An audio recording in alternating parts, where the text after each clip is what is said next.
We need people to pay attention. We need people to watch. What I've been most encouraged by, especially in the last 2 or 3 years, is how much hunger there is, at least among our audience, for sort of real news about what's going on in their lives. Work for a nonprofit, and we are currently untainted by any corporate underwriting supporting our show, not for want of trying. So you should process my remarks with the understanding that it's not like we've come up with a business model that works any better. But if that news director lost sight of what it is, why we are placed on this earth to cover the news, imagine what the audience feels. So I think this is an age-old battle. And I think that, as Rick said, it does often compromise resources, which at some point you cut too much fat. And the fewer people you have, the less well the job gets done. I mean, it's just a fact. And the fewer high-quality people you can attract to the industry. It takes a lot of resources to make very good quality TV, make very good quality political TV, and I don't see necessarily, as you were talking about earlier in terms of where resources are going, that it necessarily goes to tabloid. But I think one thing that has happened is that the resources have been concentrated into very distinct areas: Washington, New York, Los Angeles, and the rest of the world.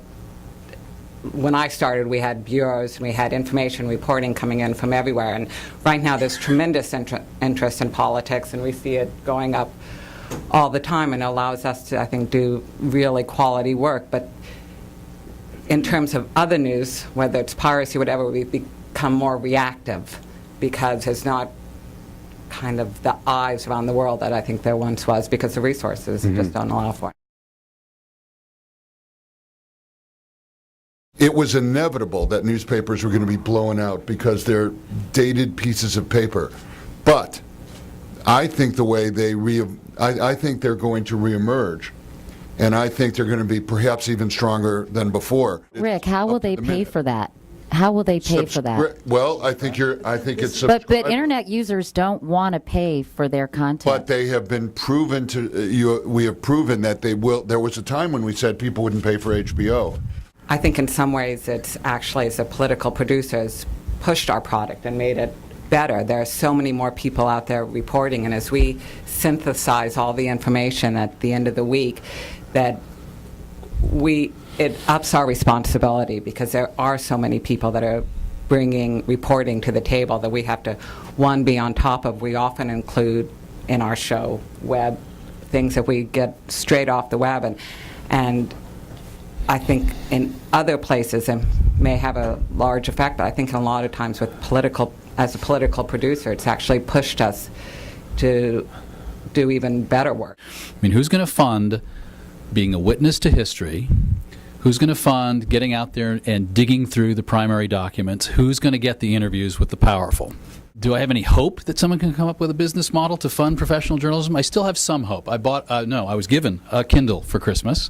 I do pay 75 cents each for lots of different newspapers in the morning on the train. Even though some I already subscribe to the print version, I pay extra. The other thing that at least guides my thoughts in a positive direction when I'm not, drinking to excess because I'm so full of despair about all this, is this. What if someone came to you and said, I'm taking your Google away. How much would you pay to keep it? My number is hundreds of dollars a month.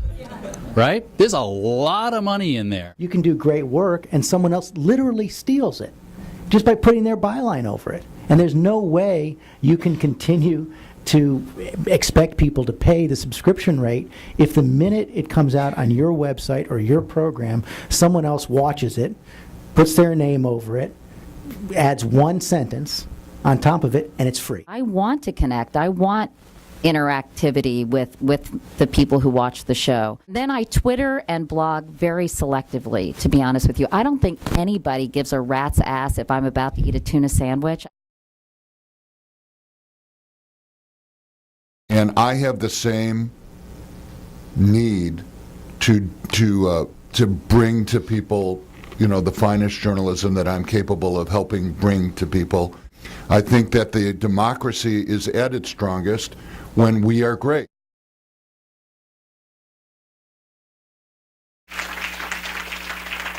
It was an exciting day at King TV.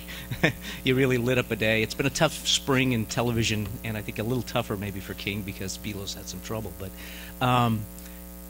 it's a pleasure to win this award, and this award I think really does create an incentive for our station, at least. I can't speak for any others, to do quality political coverage. I would like to thank Hearst Argyle for giving reporters and photographers at all of its stations the ability and inspiring us to have the freedom to be creative, to try to reach voters in different ways, whether we do that in the new digital formats or whether we do it with just good old-fashioned videotape. First Amendment, not the Second Amendment, not the Third Amendment, not the Fourth Amendment, not the Fifth Amendment, or any of the others down the line. We operate under the First Amendment.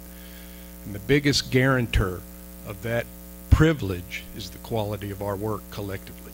David Barrett, our CEO, speaks about it, and he often does. He likes to tell his audience political reporting is important to all of us, and he knows that this is one of the things that makes many of our television stations #1 in their market. Thank you again for this wonderful, wonderful honor.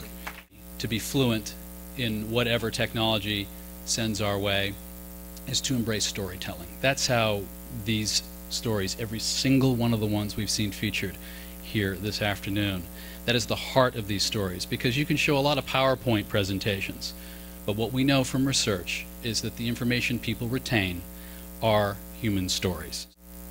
Sometimes the best way to ensure that people use that power wisely and effectively is to make sure they know that someone, on behalf of all citizens, is watching and keeping them honest and keeping them accountable. Do and should do is to elucidate and illuminate the news out of common knowledge or special knowledge possessed by them or made available to them through their sources. They should point out the facts on both sides, show contradictions with the known record. They should bear in mind that in a democracy, it is important that people not only should know but should understand. And it is the analyst's function to help the listener to understand, to weigh, and to judge, but not to do the judging for him. I can think of no better guideposts to how we should do our jobs every day. And in this time of transition and change, I think we should remember the words of Ed Klauber. Thank you very much. I just want to say how honored I am to receive this Walter Cronkite Award for excellence, not only because I think he is absolutely the personification of that word, but of course because I have the privilege of temporarily, who knows how long, hopefully for a long time, occupying his seat.